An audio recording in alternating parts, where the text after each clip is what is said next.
Morning, Gary. First of all, I want to ask you, we're here talking about Barcelona. Obviously, you played in Spain, and we've seen Gareth Bale go over there from Madrid. What do you think of British players playing abroad, and how do you think more could go over and develop their skills? I think it's a great thing for any player to do if he gets the opportunity of moving to the right club, which obviously something like Barcelona would be amazing, especially nowadays. Probably certainly better than the side I played for. But I think it just develops your whole all-round game. It's different experience, different styles of football, different learning process, and it completes your sort of footballing education.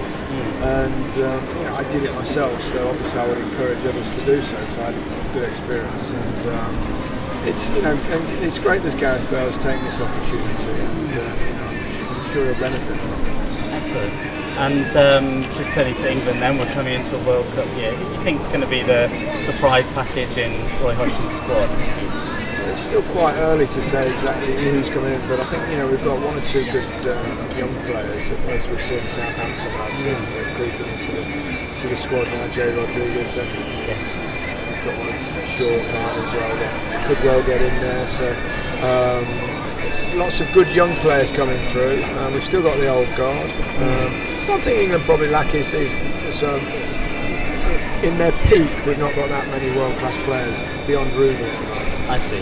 Whereas the Coles, the Lampards, the Gerrards, they're all past 30, and our young players are not quite at their prime yet. So we've got a little bit of a dearth in the middle, but we're there. Yeah. We'll see how we go.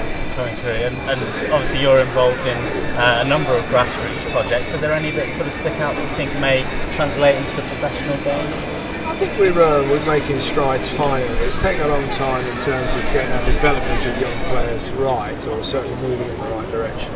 Smaller pitches, smaller goal sizes, smaller sided football matches. It's taken a long time to get that into our game, whereas everyone else has been doing it for years. And we're already reaping the rewards. We're concentrating more on skill and possession than we are on kids just booting it as far as they can. So we're moving in the right direction.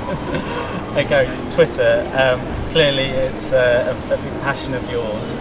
What advice do you have for footballers using Twitter, and what are the good sides and the bad sides? Well, Twitter's an interesting part of things nowadays. And I mean, it's something I enjoy myself. In terms of footballers, I think it's great for getting them close to their fans. There's been a criticism in recent years with the money that footballers are earning, etc., that they've distanced themselves a little bit from supporters. Well, I think Twitter, they can engage with the fans, they can tell them what they're doing, they can give them a sense of their own lifestyle, etc., And if it's used cleverly, I think it's a really good vehicle for bringing footballers back in touch with supporters. Players have to be a little bit careful. They have to be guarded what they say, because every player will be followed by the media. So I know from my own personal experience, you've got to be a little bit careful at times. But at the same time, it's good fun. Yeah. And try not to take it too seriously. Yes. But obviously, you've got to be sensible and never tweet when you're angry. Yeah, absolutely. Things fine with you and Mr. Hodgson now then? Oh, absolutely fine. I mean, again, that was there always have been. Yeah. It was just circumstance. I was tweeting about England's performance. Yes. I felt we weren't passing it well. It was nothing more than that. And I think that was fairly indisputable personally. Yeah. I'll stick with that. But I think, in his press conference at the end of the game, he'd been asked 30 questions. I think the last question was, Lineker's had a right go at you on Twitter, which I hadn't had a right go at, or the tactics, or the spirit, or anything, just the fact that we gave the ball away too much.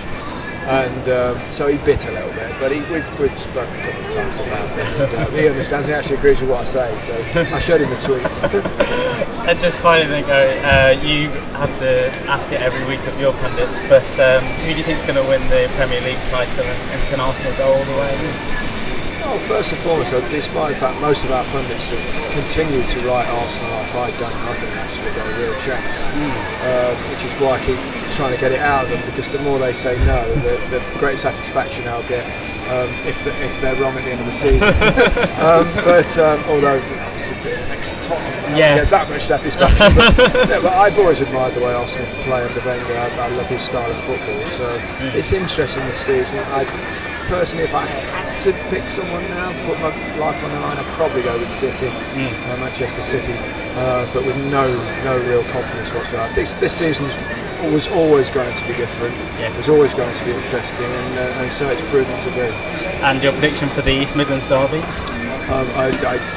Whenever I tip Leicester, they lose. So I'm going to just occasionally. I'd like to sit on the fence because I'll jinx them. Lovely. Thanks, Gary. My pleasure.